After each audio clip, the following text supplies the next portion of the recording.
Formerly trained as a chiropractor, spent 15 years or so studying anatomy and physiology of the human body.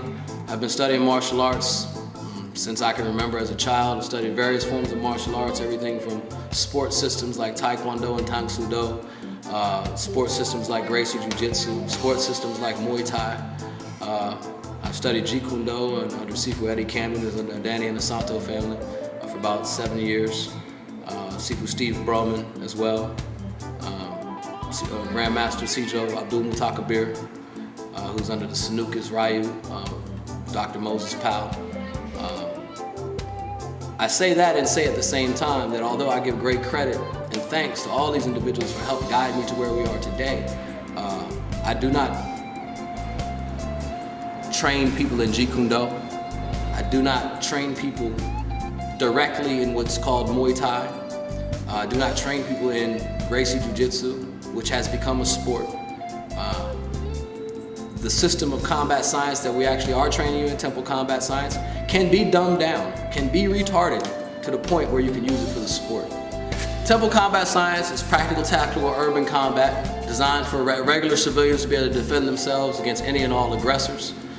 We utilize sacred geometry or striking, grappling, and weapons training, which is just that. It is mathematically based combat science.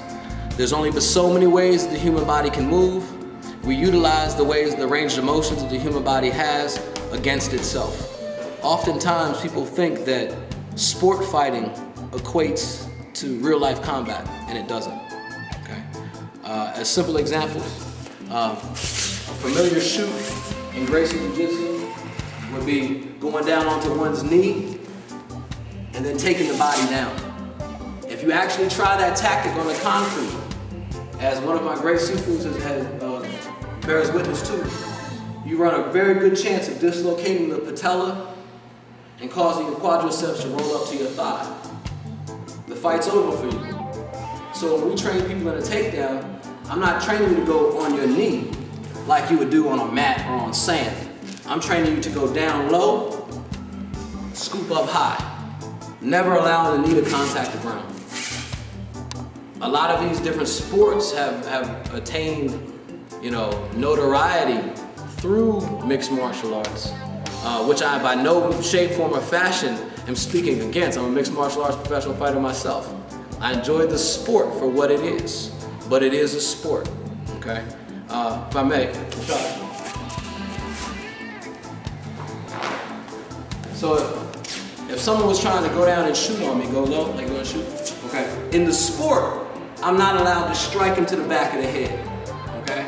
In the sport, if he's down on the ground, I'm not allowed to stomp him, okay? In the sport, I can't drop my knee down on his groin, okay? That greatly limits combat.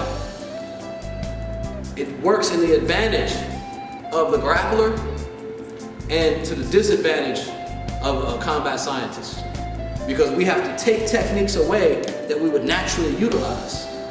Respectfully so.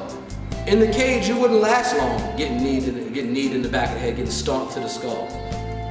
But in the real world, you have to be able to differentiate between that which is fantasy and that which is factual. Thank you.